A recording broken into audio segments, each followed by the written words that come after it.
Overwatch can be a very fun, exciting game, and it can be rewarding when played right. I love playing Overwatch at both levels, whether that's quick play or at competitive, but there is a difference between the two. Quick play matches do not mean as much as competitive matches, so when you play, it's all about having fun and trying out new things with heroes and abilities, or just doing whatever you want. Unnecessarily picking Torbjorn or Bastion when you don't need to, or stuff like that. It doesn't matter what you're doing, it's just as long as you're having fun. On the other hand, competitive matches do matter. They reward you a rank, and those ranks mean something to people, including me. In competitive Overwatch matches, you are given a rank, and those ranks are varied depending on your skill level, your wins, your losses, and some other things that account for each match. If you win, most likely your rank is going to go up. I've never seen a rank go down from a win. If you lose, your rank is most likely going to go down. I've never seen anyone's stay the same or go up from a loss. If you get a tie, then nothing happens, your rank isn't affected, and then it's like the match never happened. The key factor on raising your rank in competitive match is winning. If you don't win, you can't go up in rank. It doesn't matter how well you do individually, it doesn't matter how many kills you get, eliminations, it doesn't matter how many medals you have, your rank will not go up unless you win the match. Now I know you're probably thinking, okay, where's the comparison? Why do you think Overwatch is gambling? Well, this is where I would like to state some of my points. I do not think Overwatch is literally gambling. I know that you're not spending money. It's not about value of money, but it's a value about rank and what you give your rank. So the first thing that you do in competitive Overwatch is you play your placement matches. These are matches that are played out completely randomized. You're not with people that within your similar skill, they're just completely random skill levels, and some of these people may have already finished their placement matches, so it's completely random. Once you've played these matches, the game will give you an SR rank, which is your competitive rank, and it will be determined off of your wins and losses and somewhat of your individual skill that you earned over playing your placement matches. Now if you went 0 for 10 on your placement matches but had like the most medals, you did everything you could possible, it doesn't matter. Your rank will be super low. It's going to be abysmal. You're going to be a bronze probably if you went 0 and 10. It doesn't matter how well you did individually. The game will force you into a low SR. On the other hand, if you did really well and you won some match, let's say you won all 10 matches, but you sucked, you were doing terrible, but your team did just well enough for you to win all those matches, your SR rank is going to be pretty good. If you went 10-0, you're probably going to be a high gold, maybe even a really low or to just flatline platinum. So now that you have your rank, you can go into a match and be matched up with people that are within your rank of 500 points less or more than you. Now this is where I want to actually start making the comparison with the gambling. So when you got your rank, let's say it's 2500, you're a flatline platinum, you got your rank. Alright, you got 2500. You're like, okay, I'm going to start up a match, I'm going to go in. When you start that match up, what you are saying is, you're saying, my rank is actually worth more than my actual rank now. I want to go up. I want my rank to go up. That's why I'm playing this match. So when you play that match, and you win, your rank goes up. Doesn't matter how terrible you did. If you win, your rank's going up. So you put a bet on that match saying, if I win, my rank's going up. If I lose, it's going down. When you click that search button as a solo queuer, not in a duo queue or a triple queue or a 6-man stack, as a solo queuer, you are going in completely blind of your teammates. You're not going to know them unless you've played a bunch of times and you've been playing in your elo for so long and you just know people in that elo. But let's just assume you don't know anyone. Those people are completely strangers to you. You don't know anything about them other than some stats on their career profile and their names. Essentially what you're doing when you hit search is you're pulling that lever, that competitive Overwatch lever, and saying, please give me whatever you got. I'm going to pull the lever, whatever comes out, and then boom, there's your teammates, and then you got your enemy teammates they're going against. But MeloDox, isn't every match like that? I have no idea why I picked that voice to be the troll, but every match is random, and I understand that. I'm not like ignoring I'm not like oblivious. Like, I understand no matter what I do as a solo queuer, I'm going to go into a match that is completely random, like I said before. But here are some things I want to point out that are required of a team and an individual to be able to have what I would consider a fair match of Overwatch. So your team needs communication. That's having a mic or being able to communicate over the keyboard or using the wheelhouse emotes that you are given.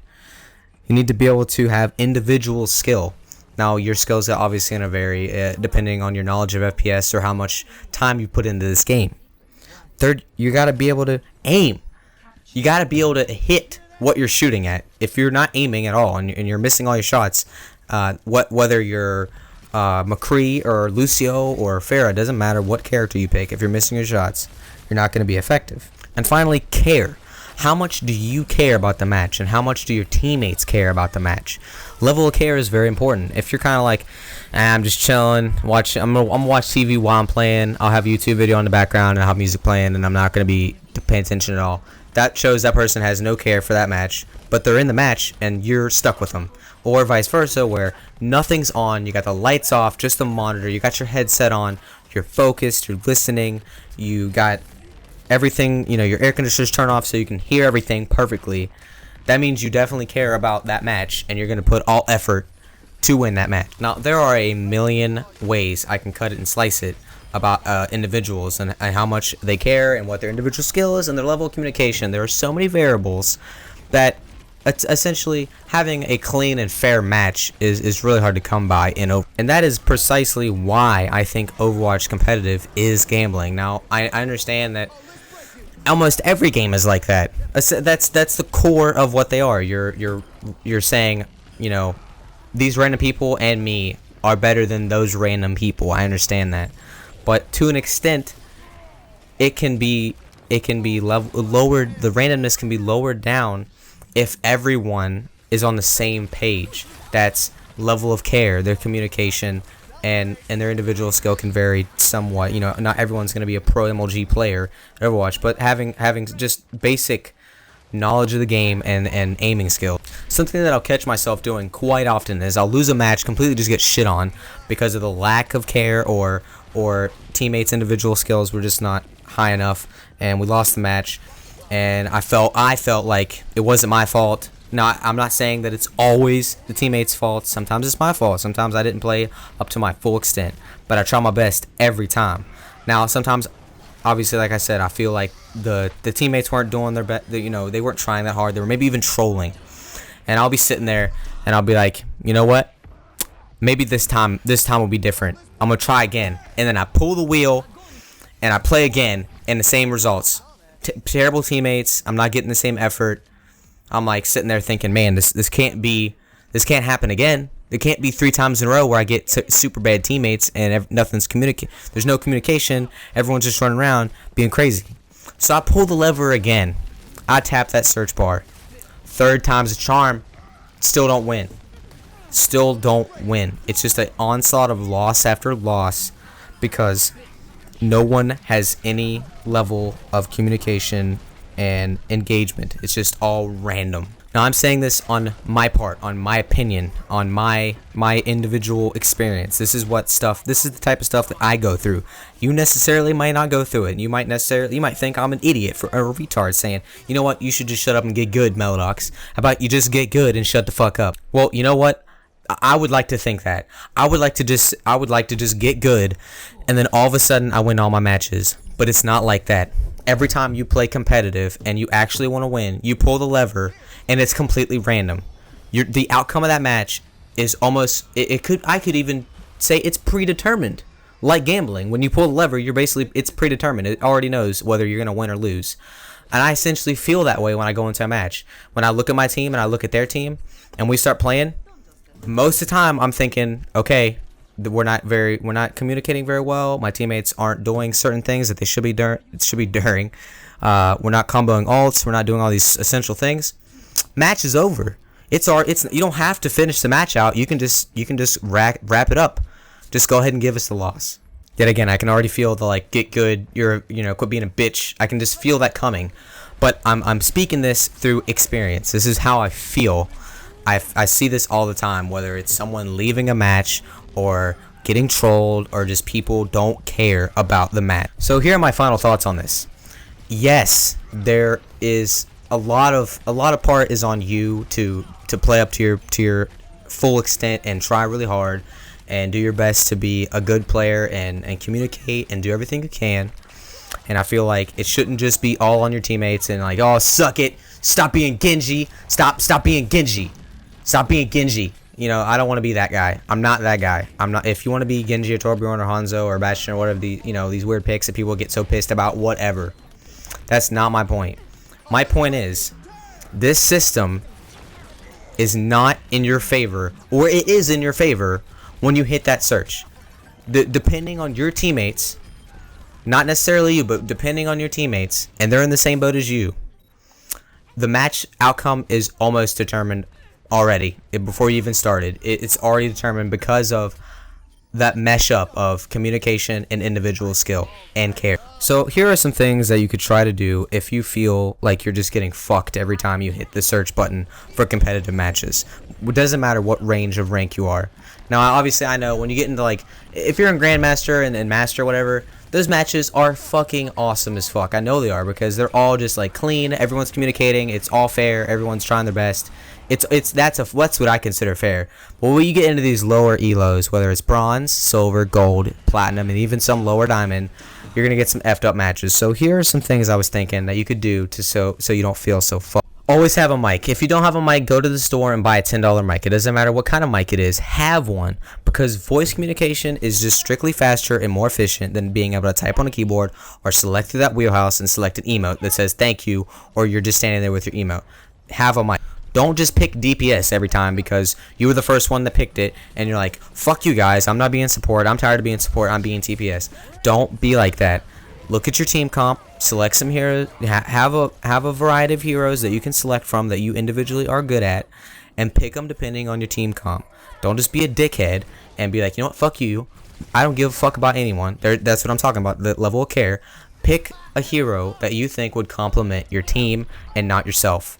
Now, I'm not saying that you shouldn't, sometimes picking your best hero, just knowing that, I'm a really good, let's say I'm a really good Pharah, and my team needs a healer. I'm not going to be like, you know what, fuck you guys, I'm a really good Pharah, we need to fuck healing.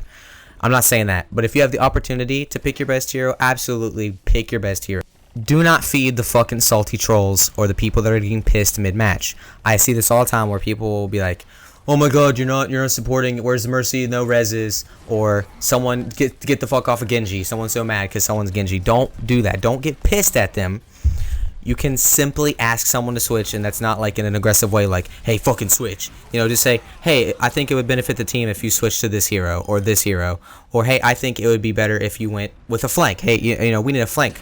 Someone go for a flank. Can you please do this? It's about the way you ask and how you communicate it. Communication is, don't be afraid to switch yourself. Mid-match, if you're like, fuck, you know what, we're just getting reamed in the butt because they got a Roadhog and we need a Reaper to deal with this Roadhog.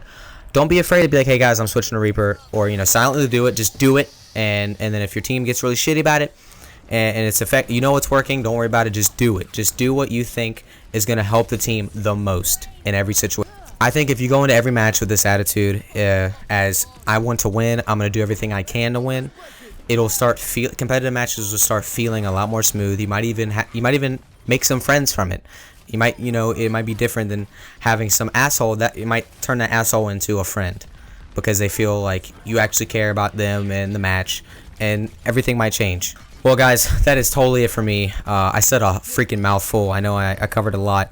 But this is something I really wanted to talk about, and the gambling comparison is something I really was thinking about for a long time because of my own experiences when I was going into matches and just thinking, you know what, maybe this time is it, and I would just keep pulling the lever, hitting that search button, and I was getting the same results, or I was getting a win out of randomness where I felt like it was just completely on our side. So I just want to thank you guys for watching. Please leave a comment, let me know what you guys think about what I was, the comparison with gambling or anything other than I talked about. Please let me know in the comment section. If you want to see more videos like this, go ahead and subscribe because I try to upload every day and every week. So go ahead and hit that sub button. And if you like this video, please leave a like. It really helps me out a lot. Yet again, guys, thanks for watching, and I'll see you in the next one.